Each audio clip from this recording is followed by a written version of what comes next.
Não se preocupe com os fracassos, mas sim com as oportunidades que perde por nem tentar. Quando eu li essa frase, eu lembrei instantaneamente das pessoas que me apoiam nesse meu sonho aqui do YouTube, inclusive você que está aí me assistindo. Porém, pais presentes são fundamentais nas nossas vidas, nos ajudando a acreditar nos nossos sonhos e que somos capazes de conquistar aquilo que tanto almejamos.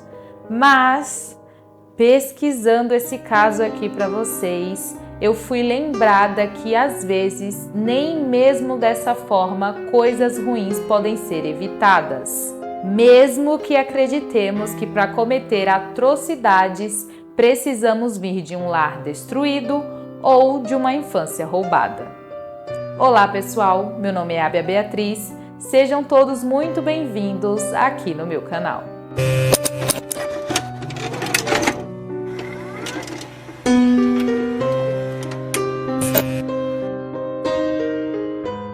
Antes de começar o caso de hoje, eu vou pedir para você que ainda não é inscrito aqui, não esquecer de se inscrever e ativar o sininho para ficar por dentro dos próximos casos que sair por aqui.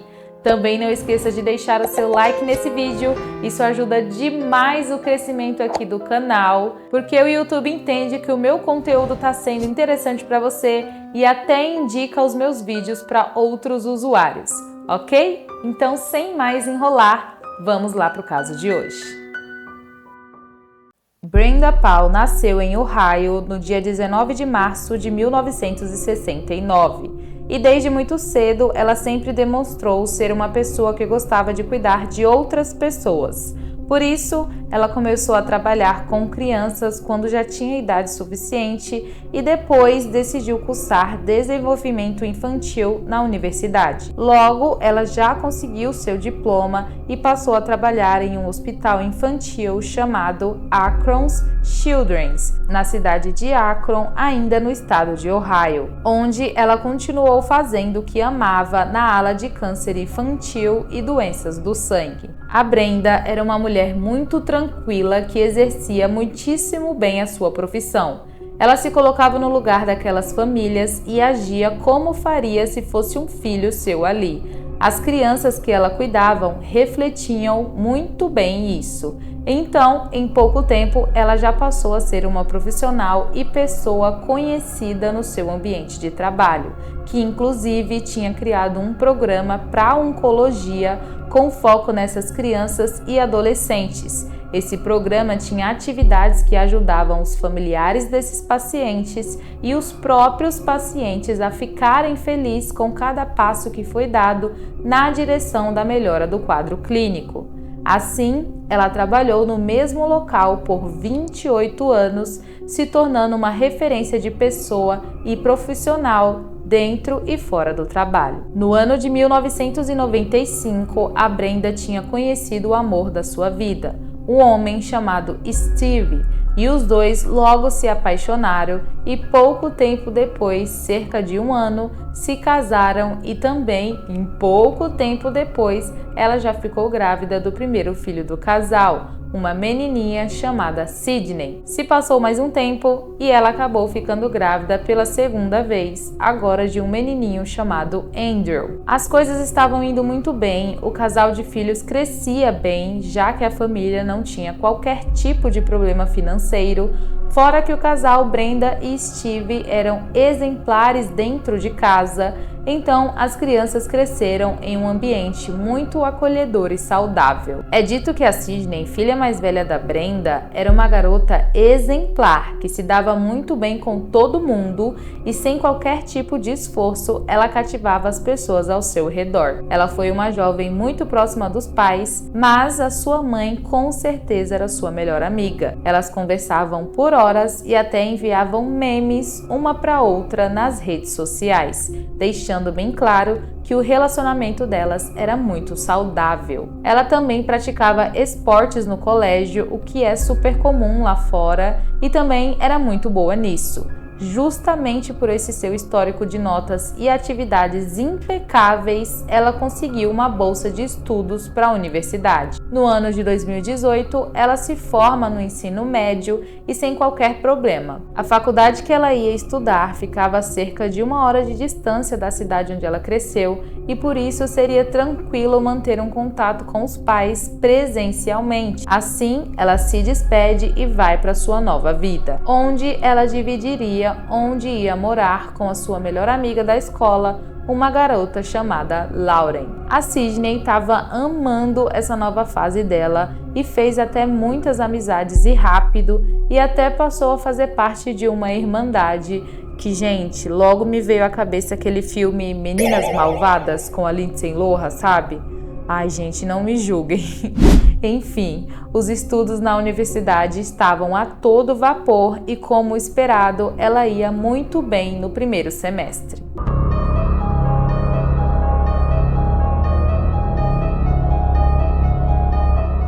As férias de verão chegam e a Sydney volta para a casa dos pais para passar essas férias lá, mas também ela arruma alguns empregos meio período para juntar uma grana.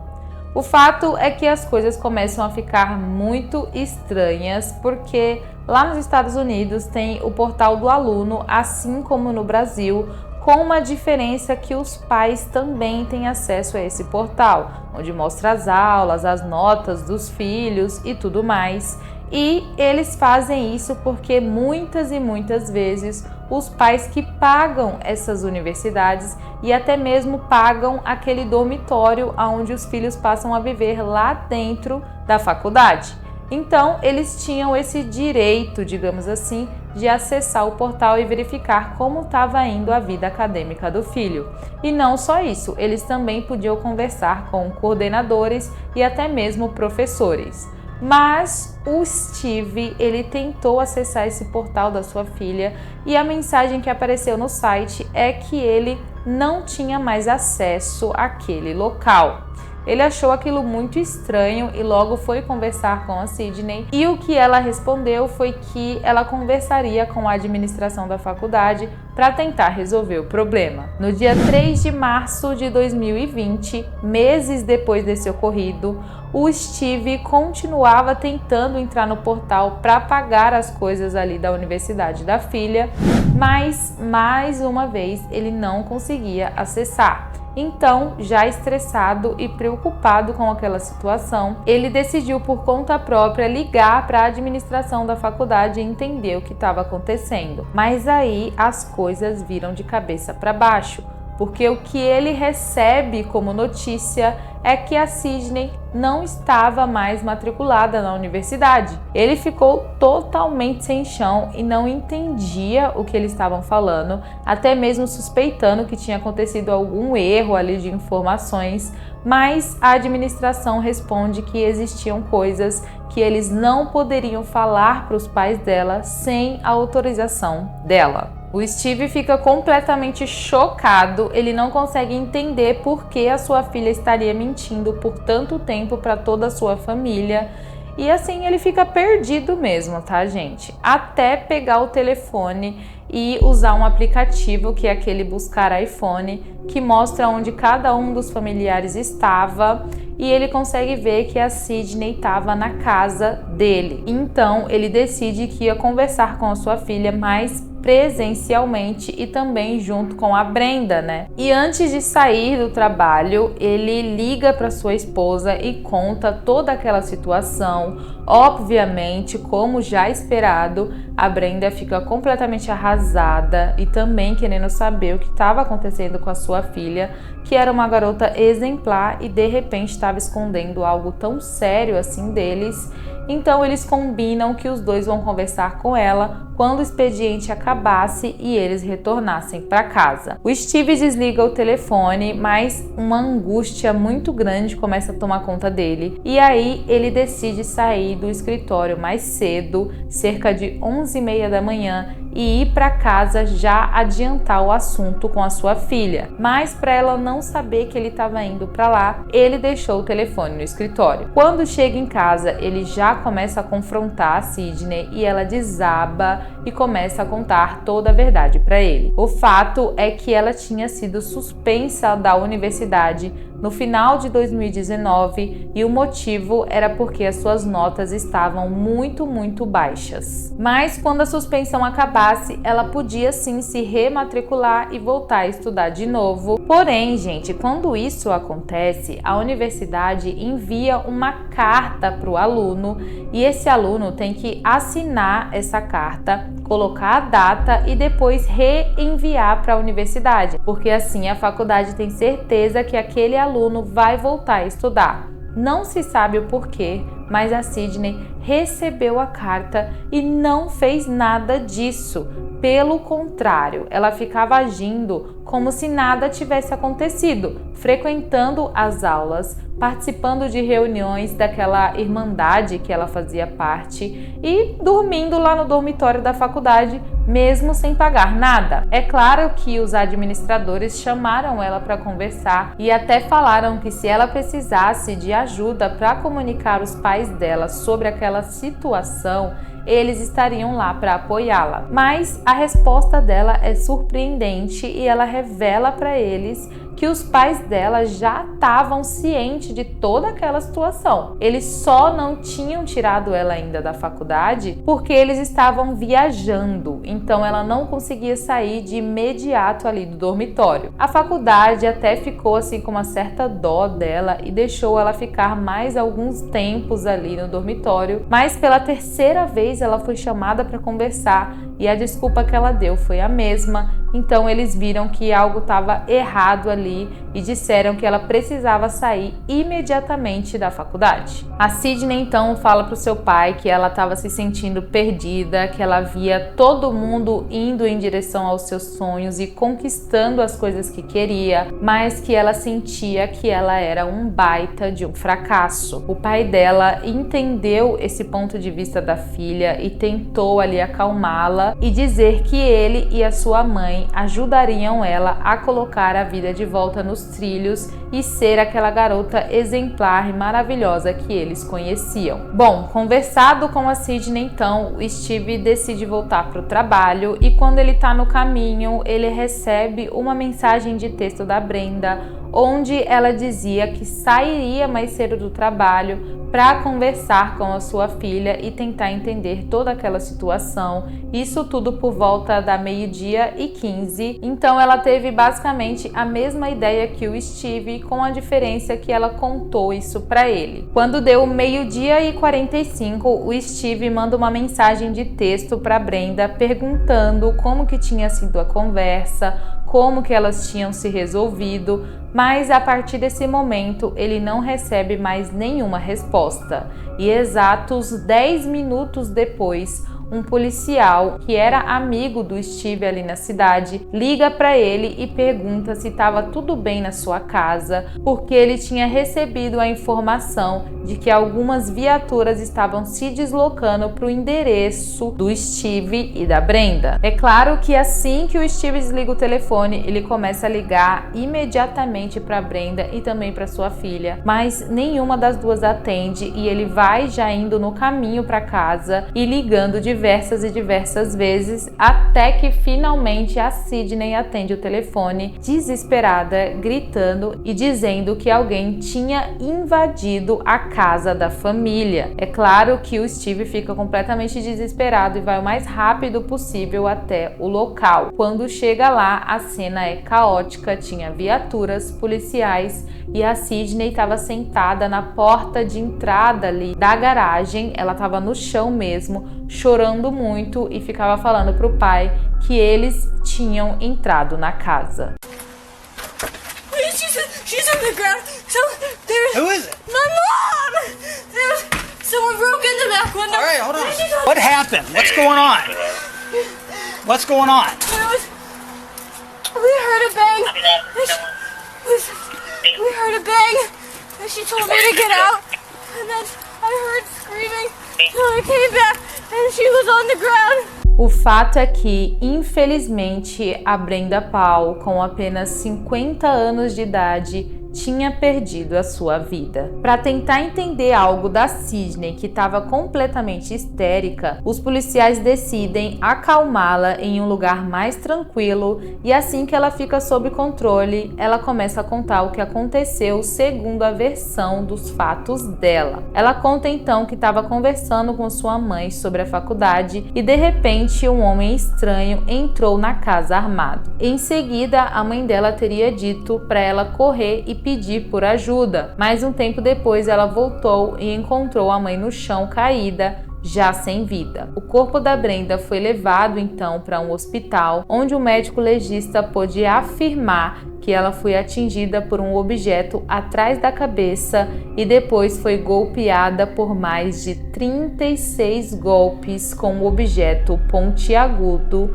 onde ela acabou não resistindo. As investigações tiveram início e os policiais já começaram a verificar a casa, que estava em total desordem, com coisas jogadas, móveis fora do lugar e janelas quebradas. Mas eles já notaram que essas janelas tinham sido quebradas pelo lado de dentro. Também tinha muito líquido vermelho espalhado por todo lugar. Eles também notaram que a garota tinha machucados no rosto, nos braços e no corpo, deixando eles muito desconfiados dela. Além disso, logo foi descoberto que quando a Brenda chegou em casa, ela estava no telefone com a secretaria da universidade, falando sobre o caso da sua filha, assim como o pai fez. Porém, foi ouvido na ligação uma gritaria muito grande, como se alguém estivesse discutindo no local, e logo em seguida foram ouvidos gritos muito altos, alguns sons como se fossem batidas seguidas e depois mais um grito estridente e silêncio total. Eles ligaram diversas vezes até que alguém atendeu o telefone, mas essa pessoa estava tentando se passar pela Brenda e eles reconheceram de imediato que era a Sidney e só responderam dizendo que já tinham ligado para a polícia e em seguida a linha cai. Por quê? Porque a ligação foi desligada pela própria Sidney. De fato, é descoberto que quem ligou para a polícia aquele dia tinha sido a própria universidade. Sendo assim, Sidney Paul foi considerada a principal suspeita do crime e presa. Gente, esse caso dividiu muitas opiniões, porque a Sidney se declarou inocente, mas não pelo fato de ter cometido o crime, e sim porque ela estava em um período de insanidade mental.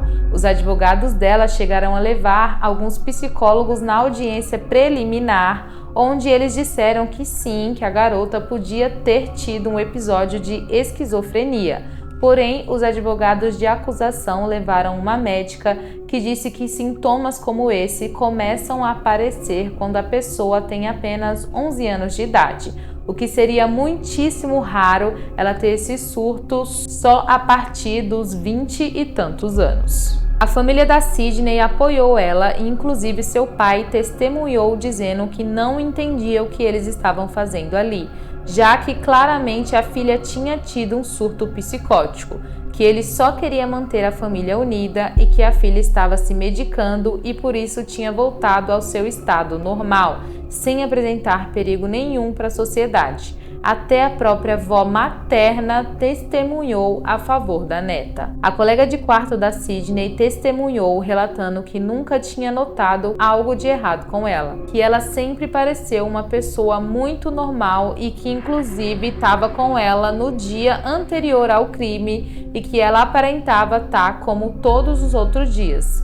feliz e comum. O juiz concedeu uma fiança de $25 mil para ela, que tinha que ter uma supervisão de pré-julgamento mais avaliações de saúde mental. Então, ela foi morar com seus avós e a polícia constantemente ia verificar se ela estava cumprindo as regras. No dia 7 de setembro de 2023, o julgamento teve início. Muitas pessoas foram testemunhar, inclusive a pessoa que estava no telefone com a Brenda no momento do ataque, e ela revelou que a ligação só foi encerrada cerca de 1 minuto e meio após o início dos barulhos. No dia 20 de setembro de 2023, depois que o júri deliberou por 9 horas, Por unanimidade, Sidney Powell foi considerada culpada de todas as acusações e sentenciada a 15 anos de prisão. Bom, pessoal, esse foi o caso de hoje. Eu espero que vocês tenham gostado da forma que eu contei o caso aqui para vocês. Deixem a opinião aí nos comentários. Vocês acham mesmo que foi um surto psicótico ou que ela fez tudo isso porque não aceitou ser repreendida pelos pais? Escreve aí que eu vou gostar de saber a sua opinião. Até o próximo vídeo, um beijão e tchau, tchau!